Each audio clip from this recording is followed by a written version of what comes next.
Hello friends, welcome to Alnoor learning Urdu through Telugu ద్వారా ఉర్దూ నేర్చుకోవటం lesson number 61. ఈరోజు మూడవ విడతగా కొన్ని ప్రయాణానికి సంబంధించిన వాక్యాలు మనం ఉర్దూలో ఏ విధంగా ఉపయోగిస్తామో తెలుసుకుందాం. మనం సహజంగా ఊరు వెళ్ళాలి అనుకున్నప్పుడు ఈ విధమైన వాక్యాన్ని మనం ఉపయోగిస్తూ ఉంటాం. అదేమిటంటే, నేను ప్రొద్దుటే లేచి ఊరు వెళ్ళాలి అనే వాక్యం ఉందనుకోండి. దాన్ని ఉర్దూలో ఏ విధంగా అంటారో ఇప్పుడు చూద్దాం. ముఝే సవేరే ఉట్కర్ గాంవ్ జానా హై. ముఝే అంటే నేను లేదా నాకు, సవేరే అంటే ఉదయాన్నే, ప్రొద్దుటే, ఉట్కర్ అంటే లేచి, గాంవ్ జానా హై, గాంవ్ అంటే ఊరు, జానా హై అంటే వెళ్ళాల్సి ఉంది, వెళ్ళాలి అనే మాట ఉపయోగిస్తాం. ముఝే సవేరే ఉట్కర్ గాంవ్ జానా హై. నేను ప్రొద్దుటే లేచి ఊరు వెళ్ళాలి అనేదానికి అర్థంగా వస్తుంది. ఎలా వెళ్ళాలో చెప్పండి. ఇంకొక వాక్యం, ఆ ఊరు వెళ్ళాలంటే ఎలా వెళ్ళాలి చెప్పండి. దానికి ఉర్దూలో ఏ విధంగా అంటాం?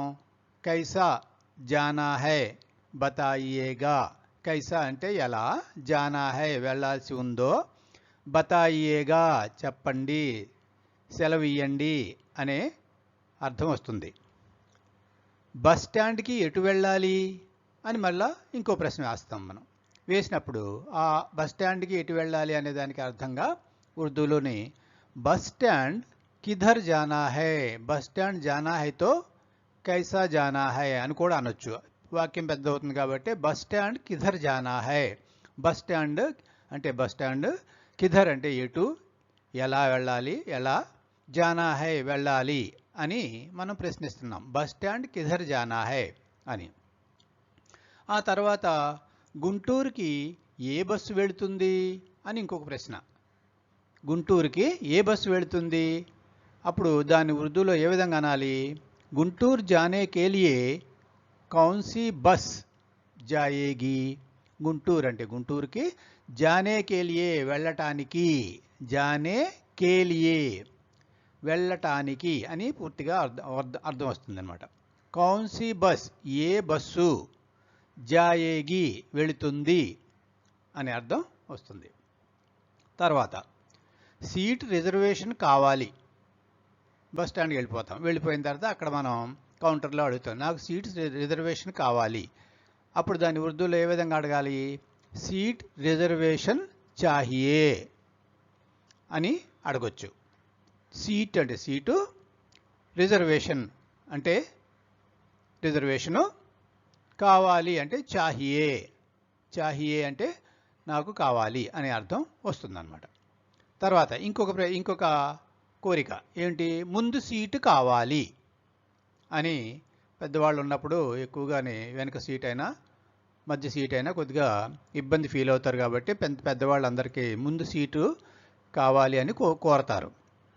దాన్ని ఉర్దూలో ఏ విధంగా అంటాం? సామ్నే వాలి సీట్ చాహియే అనాలి. సామ్నే వాలి అంటే ముందరగా ఉన్నటువంటి, సీట్ అంటే సీటు, చాహియే కావాలి అని అడుగుతున్నాం అన్నమాట. తర్వాత ప్రయాణం సుఖంగా జరిగింది అని మనం సహజంగా ప్రయాణం చేసిన తర్వాత అంటాం. సఫర్ ఆరాంసే హువా అని కూడా అనొచ్చు. సఫర్ ఖుష్గవార్ నిక్లా అని కూడా అనొచ్చు.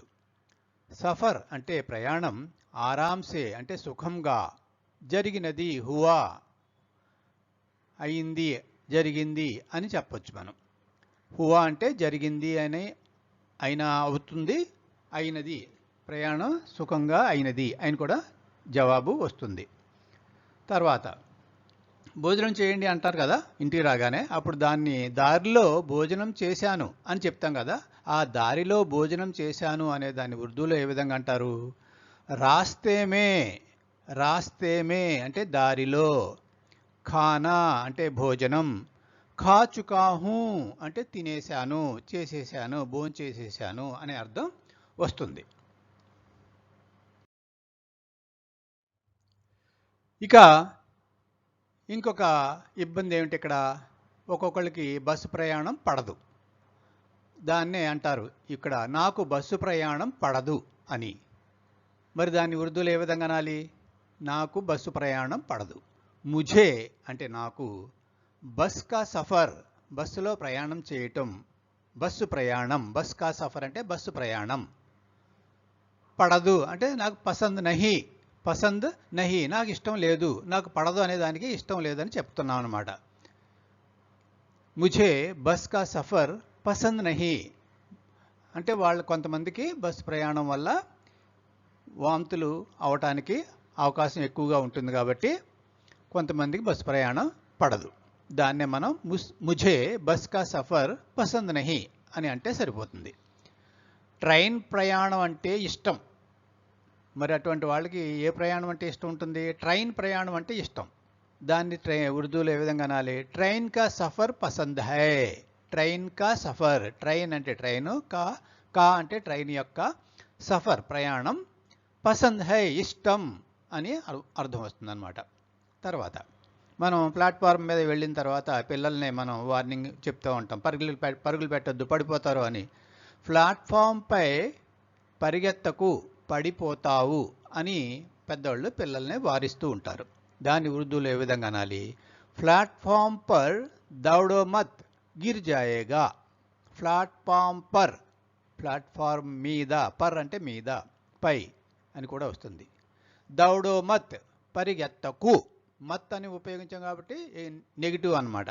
దౌడో అంటే పరిగెత్తు అని, దౌడో మత్ అంటే పరిగెత్తవద్దు అని చెప్పడం. ఎందుకు పరిగెత్తవద్దు అంటారు? పడిపోతారు అని. గిర్ జాయేగా, గిర్ అంటే పడటం, జాయేగా అంటే పడిపోతారు అని అర్థం వస్తుంది. తర్వాత ట్రైన్ వచ్చేస్తుంది సామాన్లు పట్టుకో. ట్రైన్ వచ్చేస్తుంది సామాన్లు పట్టుకో. ట్రైన్ రాగానే స్టేషన్లో వచ్చేస్తుంటే కంగారుగా లేస్తారు కదా అందరూ. అప్పుడు పెద్దవాళ్ళు చెప్తూ ఉంటారు కదా, సామాన్లు ఎవరి సామాన్లు వాళ్ళు పట్టుకోండి అని. దాన్ని ఉర్దూలో ఏ విధంగా అంటారు? గాడి ఆ రహీ హై. గాడి అంటే ట్రైను, ఇక్కడ గాడి అని ఉపయోగించారు. ట్రైన్ ఆ రహీ హై అని కూడా అనొచ్చు మనం. గాడి అంటే బండి, ఆ రహీ హై వచ్చేస్తుంది, వస్తుంది, సామాన్ పకడో సామాన్లు పట్టుకోండి అని చెప్తున్నారన్నమాట. తర్వాత ఇక్కడ ఒక వార్నింగ్ ఏంటి? స్టేషన్లో అమ్మే వస్తువులు తినవద్దు. స్టేషన్లో అమ్మకానికి చాలా వస్తువులు వస్తూ ఉంటాయి. అన్నీ నకిలీవై ఉండొచ్చు, మంచివి కావు, బాగా ఎక్స్పైర్ అయిపోయిన పదార్థాలు కూడా ఉండొచ్చు, రేట్లు కూడా చాలా ఎక్కువగా ఉండొచ్చు. అందుచేత స్టేషన్లో అమ్మే వస్తువులు తినవద్దు అని పెద్దవాళ్ళు సహజంగా పిల్లల్ని వార్నింగ్ ఇస్తూ ఉంటారు, వారిస్తూ ఉంటారు వాళ్ళని. దాన్ని ఉర్దూలో ఏ విధంగా అనాలి? స్టేషన్ మే అంటే స్టేషన్లో, బేచ్నే వాలీ చీజే, బేచ్నే వాలీ చీజే, బేచ్నే వాలి అంటే అమ్మేటటువంటి, చీజే అంటే వస్తువులు, నహీ ఖావో తినవద్దు, నహి అని ఉపయోగించాం కాబట్టి వద్దు అని వారించడం అన్నమాట. నహీ ఖావో తినవద్దు అని వారిస్తున్నారు. స్టేషన్లో అమ్మే వస్తువుల్ని కొనుక్కొని తినవద్దు, అవి ఎక్స్పైర్ అయిపోయి ఉండొచ్చు, ఎక్కువ రేట్లు అయ్యి ఉండొచ్చు, అలాగా ఎన్నో డూప్లికేటివ్ కూడా అమ్ముతూ ఉంటారు. అటువంటివి జాగ్రత్తగా ఉండాలి, ఆరోగ్యానికి మంచిది కాదని చెప్పడం కోసం అని పెద్దవాళ్ళు పిల్లల్ని వారిస్తూ ఉంటారు. తర్వాత 2 గంటల్లో ఇల్లు చేరుకుంటాము అని మనం సహజంగా ప్రయాణంలోనే అనుకుంటూ ఉంటాం కదా.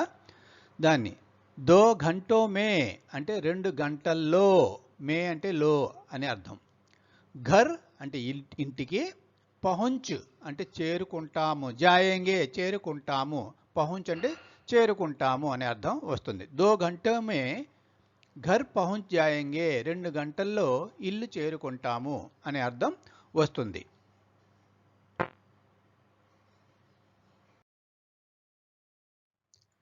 ఇకపోతే జనరల్గా వాడే పదం ఏమిటంటే, ట్రైన్ ప్రయాణం అందరికీ ఆహ్లాదంగానే ఉంటుంది. దాన్ని మనం ఏ విధంగా అంటామంటే, ట్రైన్ ప్రయాణం ఎంతో ఆహ్లాదంగా ఉంటుంది అని జనరల్గా మనం అంటూ ఉంటాం. దాన్ని ఉర్దూలో ఏ విధంగా అనాలి? ట్రైన్ కా సఫర్ అంటే ట్రైన్ ప్రయాణం, సఫర్ అంటే ప్రయాణం అన్నమాట. ట్రైన్ కా అంటే ట్రైన్ యొక్క, సఫర్ ప్రయాణం, ట్రైన్ ప్రయాణం అంటే సరిపోతుంది. బహుత్ ఖుష్గవార్ హోతా హై. బహుత్ అంటే చాలా, ఎంతో, ఖుష్గవార్ ఆహ్లాదకరంగా, సంతోషదాయకంగా, హోతా హై ఉంటుంది, ప్రయాణం ఎంతో ఆహ్లాదకరంగా ఉంటుంది అని చెప్పొచ్చు అనమాట. ట్రైన్ కా సఫర్ బహుత్ ఖుష్గవార్ హోతా హై, చాలా ఆహ్లాదకరంగా ఉంటుంది అనే అర్థం వస్తుంది. అలాగే ప్రయాణంలో ఎవరైనా తినడానికి ఇస్తే తీసుకోవద్దు. సహజంగా పెద్దవాళ్ళు మనల్ని వారిస్తూ ఉంటారు. ఎవరైనా ప్రయాణికులు తినడానికి ఇస్తూ ఉంటే తినొద్దు. ఎంచేతంటే ఎన్నో కేసులు జరిగినాయి. అలాగే ఇచ్చిన వాటిలో మత్తు పదార్థాలు ఉండొచ్చు. వాటి వల్ల ప్రయాణికుడు స్పృహ కోల్పోయిన వెంటనే వాళ్ళ సామాన్లు తీసుకుని పారిపోవటం అంటూ, వాళ్ళ మొబైల్ తీసుకుని పారిపోవటం లాంటివి జరుగుతూ ఉంటున్నాయి. కాబట్టి సహజంగా ఈ వార్నింగ్ స్టేషన్లలో కూడా మీకు వార్నింగ్ ఇస్తూ ఉంటారు మైకుల్లో గట్రా. ప్రయాణంలో ఎవరైనా తినడానికి ఇస్తే తీసుకోవద్దు అని వార్నింగ్ ఉందనుకోండి, దాని ఉర్దూలో ఏ విధంగా అంటారు? సఫర్ మే అంటే ప్రయాణంలో, కోయి అజ్నబీ ఎవరైనా అపరిచితులు, కోయి అజ్నబీ సే, కోయి అంటే ఎవరైనా, అజ్నబీ అంటే అపరిచితులు, సే వద్ద నుంచి, కోయి అజ్నబీ సే అపరిచితుల వద్ద నుంచి, ఖానేకి చీజ్, ఖానేకి అంటే తినేటటువంటి, చీజ్ అంటే వస్తువులు పదార్థాలు, మత్ లీజియే, మత్ అంటే వద్దు, లీజియే అంటే తీసుకోవటం, తీసుకోవద్దు అంటే మత్ లీజియే అనే అర్థం వస్తుందన్నమాట. ప్రయాణంలో ఎవరైనా తినడానికి ఇస్తే తీసుకోవద్దు అని తెలుగులో ఉంటే దాన్ని ఉర్దూలో సఫర్ మే కోయి అజ్నబీ సే ఖానేకి చీజ్ మత్ లీజియే అని వార్నింగ్ అన్నమాట. ఇది అందరూ పాటిస్తే మంచిది. అలాగే ఇంకొక వార్నింగ్ ఏంటి? ప్రయాణంలో చాలా అప్రమత్తంగా ఉండాలి. జేబు దొంగలు ఉంటారు, దొంగవాళ్ళు ఉంటారు, వాళ్ళు మీ సామాన్ని ఎత్తుకుపోగలరు, చాలా అప్రమత్తంగా ఉండాలి అని సహజంగా మైకుల్లో గట్టా అనౌన్స్ చేస్తూ ఉంటారు స్టేషన్లో, పెద్ద పెద్ద స్టేషన్లో. అంచేత దాన్ని ప్రయాణంలో చాలా అప్రమత్తంగా ఉండాలి అని పెద్దవాళ్ళు కూడా మనతో చెప్తూ ఉంటారు. దాన్ని ఉర్దూలో ఏ విధంగా అనాలి? సఫర్ మే అంటే ప్రయాణంలో, మే అంటే లో, చౌకన్నా అంటే అప్రమత్తంగా. సహజంగా దీన్ని చౌకన్నానే జత్తన్ అని లోకల్ లాంగ్వేజ్లో వాడుతూ ఉంటారు. జత్తన్, జత్తన్ రహనా, జత్తన్ అని అంటూ ఉంటారు. ఆ పదం కూడా కరెక్ట్ కాదని అనుకుంటున్నాను. చౌకన్నా అంటే అప్రమత్తంగా అని వాడటం మంచిది.